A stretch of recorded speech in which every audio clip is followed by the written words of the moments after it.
STJ não vê estupro em relação entre homem de 20 anos e menina de 12.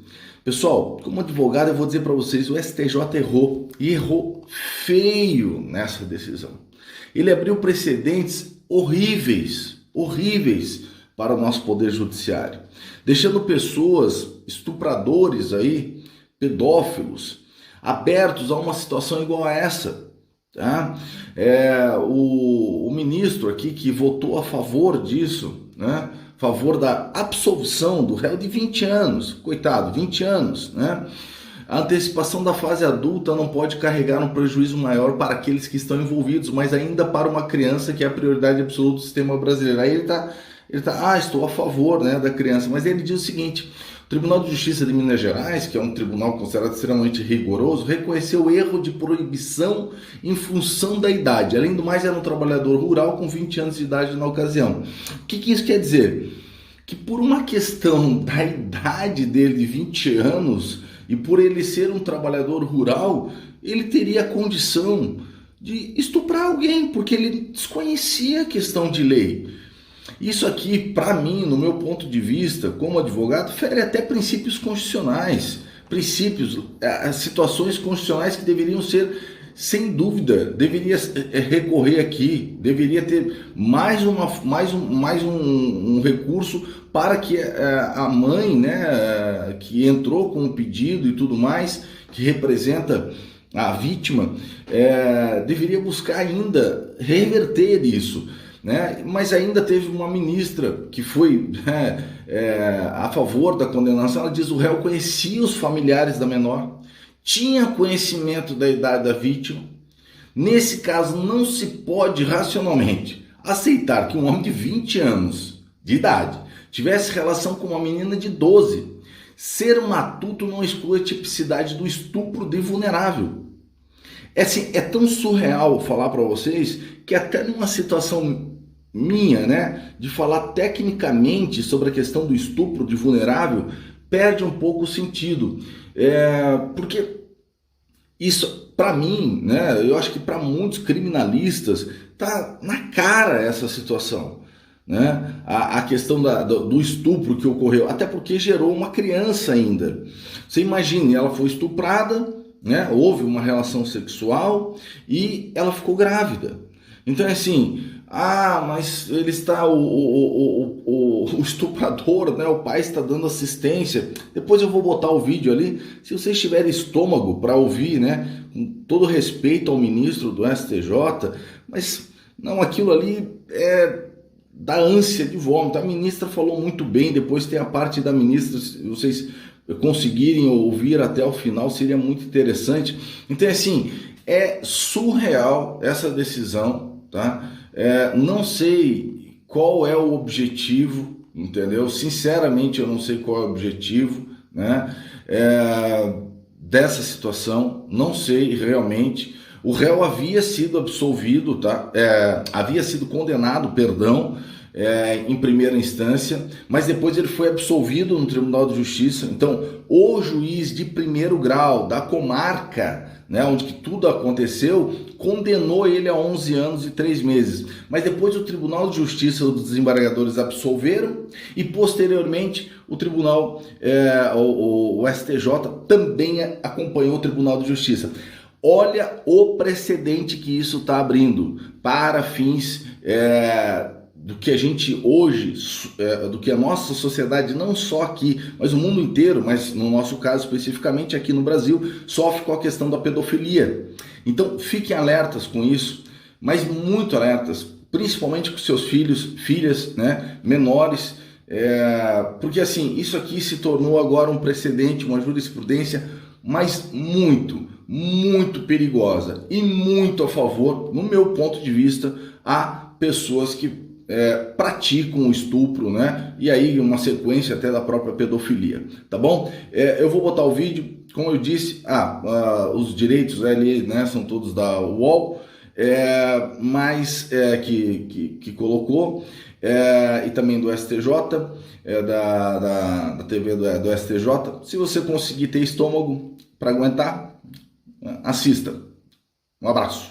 Uma menina de 13 anos com um rapaz de 20 anos, namoraram, moraram juntos, tiveram união estável, um filho, e nesse sentido não fomos nós, o próprio TJ de Minas Gerais reconheceu, na hipótese, erro de proibição, e as emendas da ministra Daniela são no sentido de que o STJ não pode rever ao tema do erro de proibição em função da súmula 7. Então, eu estou aqui relembrando, senhor presidente, 2 outros precedentes de minha relatoria, no RESP 1.919.722 São Paulo, e no ARESP 277.806 Ceará.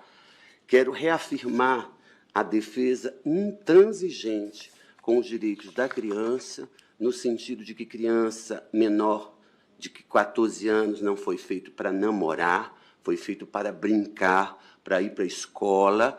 Todos esses princípios que nortearam a posição da terceira sessão, capitaneada pelo ministro Schetti, né, estou inteiramente de acordo, reafirmo em gênero, número e grau todas as considerações feitas pela terceira sessão. Só que a vida é maior do que o direito. A antecipação da adolescência, a antecipação da fase adulta, não pode acarretar um prejuízo maior para aqueles que estão envolvidos e, mais ainda, para uma criança, que é a prioridade absoluta do sistema brasileiro através do Estatuto da Primeira Infância. Agora temos uma criança e, portanto, não me parece, o pai, ao que consta, não estão mais juntos, mas o pai continua dando assistência a essa criança e, evidentemente, que a mãe da avó não concordou e, por isso, em um determinado momento, depois de eles estarem morando juntos e tal, e, por isso, houve a tramitação do processo.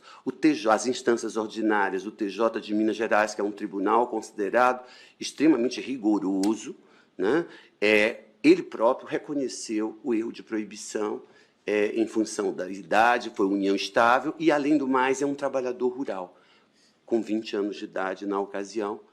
E, nessas condições, senhor presidente, eu reafirmo, mais uma vez, toda a principiologia que norteou as decisões e os enunciados, os comandos jurisprudenciais da terceira sessão, mas eu excepciono situações em que a vida é maior do que o direito.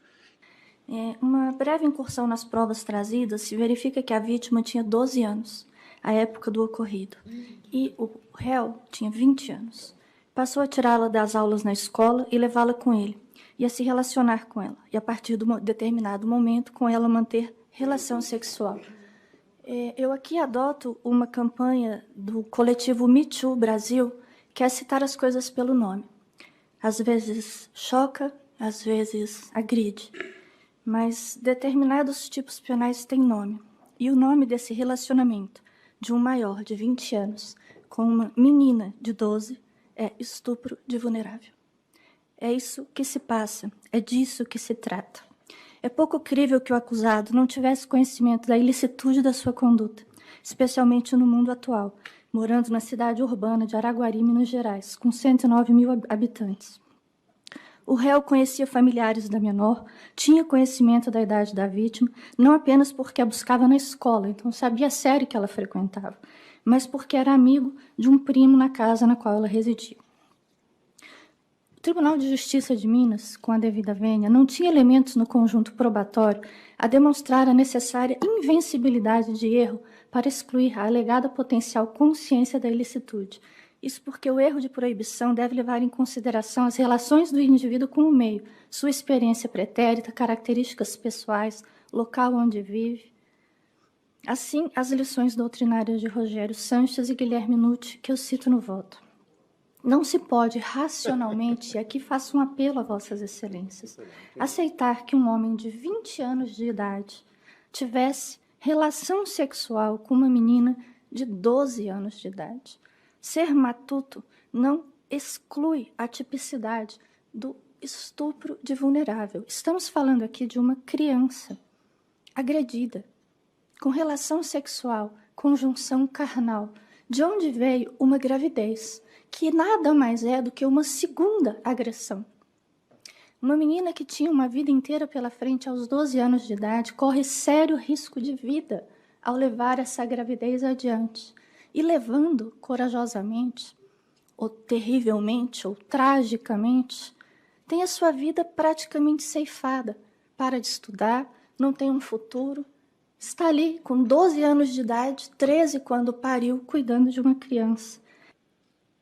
Eu vou proclamar o resultado. A turma, por maioria, negou o provimento ao agravo regimental, nos termos do voto do eminente relator, vencidos os ministros Daniela Teixeira e Messora Zulay Neto. Qual